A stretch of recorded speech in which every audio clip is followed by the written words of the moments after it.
It's the iPad mini. Babe, does size matter? Yes.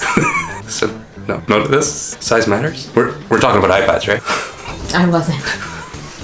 If you want to find out more about that, stick around. And this is Ben Talks. So I had a dilemma. My daughter's iPad Air Generation 1, the first one that came out, finally broke. And that's almost 8 to 9 good years with this iPad. I need to get her something new. And her birthday was coming up, so it was a great opportunity to shop around. And I shopped around with my wife, and we decided to get her the iPad Mini 6. Pink, rose gold, whatever you want to call it. I believe this to be the best iPad for students, as my daughter is, and for actually children altogether too, growing up. So if you're a student in university or if you're just a child at heart, this is the best iPad. And I'm coming from an iPad Pro user, and I might get me one of these.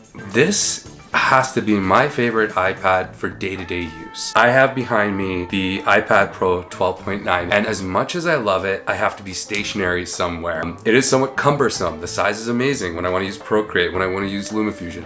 It is great. Don't get me wrong, but using this iPad mini and being able to do day-to-day iPad things like taking notes, surfing the web, watching some media consumption, and having it be able to just, hold it in my hand for ease of use, there's no iPad that is even gonna come close, right? That has to be first and foremost. Best iPad for iPad things. Like that mobility that, I want to use it more. Sometimes I second guess with my iPad Pro behind me. It is a little bit bigger. I do sort of set it up on a desk. I do put it on my lap, but again, as I said, a little bit more cumbersome. With this, it's just take it and go, right? That brings me into not just the mobility, but the gaming. So I have Apple One. I share that with my family. I share Apple Arcade as well. And we set up a bunch of games on this. And the games, iPad OS games are really, really fun, especially like, their first party games. And there's a lot to enjoy with this. And I would even say, as like a family who's played on a Nintendo Switch, she uses this probably more now, right? Just the portability,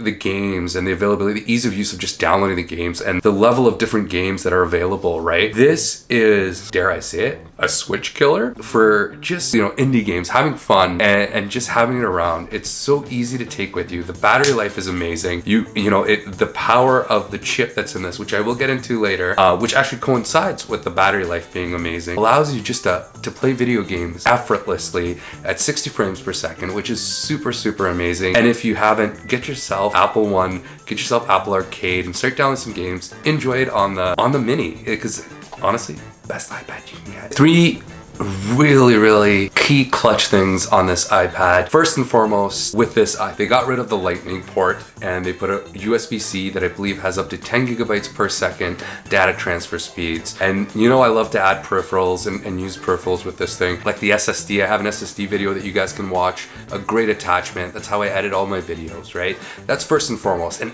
actual port that makes sense for actually pro use if you want it, right? Secondly, they moved the power button with the Touch ID up to the top, and that's where actually you find the volume rockers as well, right? The reason they did that is because the whole side has a magnetic support and charging for your Apple Pencil Gen 2. So you can use the Apple Pencil on this device, right? The newest Apple Pencil available, which is amazing within itself. So whatever you want to use it for, whether it's Procreate, taking notes, and trust me, on this device that's perfect for your hands, it is amazing to use. And lastly, I know they've been putting the M1 chip in everything, and I have the M1 chip in my Pro. The new iPad Air has the M1 chip, but they put the A15 chip in here, which is actually a mobile processor. And I know why they did that. This mobile processor is actually in the iPhone 13, 13 Pro, Pro Max. So it's in the newest iPhone you can find. So first and foremost, you are going to get updates for the next 8 to 10 years. Whatever iPadOS 20, 22, 23 may be, I can guarantee it's gonna run on this. And I trust Apple for that because they're gonna run their phones for the next 8, 9 years of updates, right? So you have the latest chip on their iOS devices. So that is important. And secondly, unlike the M1 chip, which is a laptop processor, which has still a low TDP, the mobile chips have a lower TDP. They have more efficiency cores. They're not as powerful, but powerful enough to play all the games that you'd want to do and use such a little device for. So I think using that instead of the M1 they're jamming into everything was a really, really good use case, because the battery life on this and almost every iPad is amazing. My mileage varies on my iPad Pro. I think because of the mini LED and how bright the screen gets, which I love, I probably get the worst battery life out of that big device than I've ever on any other iPad I've used, whether it's the Air or the Mini. But I need it for pro use. I'll plug it in when I need to. I want it to have as much power as possible. I want it to have that beautiful display. For this, I'm okay with what it has. I'm okay that it doesn't have ProMotion. It's a 60 hertz display. I'm okay because I want that efficiency to use it, to play the games, to use it as a mobile device as long as I can. And that A15 processor, that USB-C port, and that Apple Pencil support is something that brings everything together to make this a little pro device, which leads me to almost to my last point, this student setup. So my daughter turned 9. I gave it to her for her birthday. She can use this for the next 4, 5, 6, 7 years. I firmly believe that. I have a setup behind me, and I want to show you guys, you can do this with your child too, because she does have calls and stuff that she does for school at times. When COVID was going on and she was learning from home, she would need a bigger screen. And she does have a monitor that she can use, and I want to build out her setup that she can use it in a, hey, when I want to leave, I have this iPad with me. When I want to sit down and do schoolwork, I have this docking station like I have behind me with a Bluetooth keyboard and mouse. Mind you, it's not going to be a $300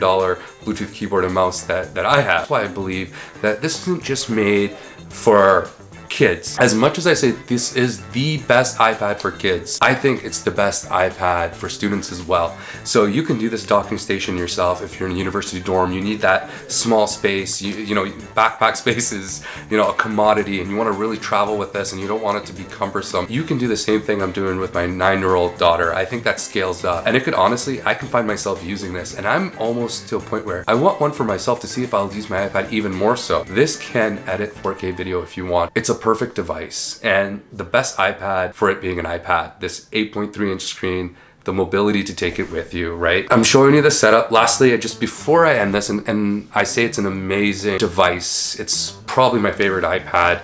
It's got a price point that just makes sense for what you're getting, right? So it's $650 Canadian, $499 US. It just makes sense for that price point. I love, it's called, I believe, it's from ESR, I believe it's the Rebound case. And what it does is, it's a case that supports charging for your Apple Pencil, and it's detachable. So it's got a front cover when you need it, and it actually has the drawing and writing mode that I enjoy, and the stand-up mode that I also enjoy, that I'm actually using for my iPad Pro. And I love the fact that it detaches and it has a protective case with it. I would really recommend something like that, and it's in pink, so my daughter loves it. If you're looking for an iPad, do not put this on your list of things to look at. I think the last thing I didn't touch on, and I want to really touch on, is you know, with FaceTime, it does have the new center stage. It follows you around, so it has everything that you need that the new iPads have, like the new iPad Air, the iPad Pros have. It has the center stage. It's got Touch ID like the iPad Air. It's got a processor that's going to last however long, right, in updates. So it's a great device. So again, if you enjoyed this video, leave a like, subscribe. I'm gonna have way more for you. And again, this is Ben Talks, and I'll see you guys later.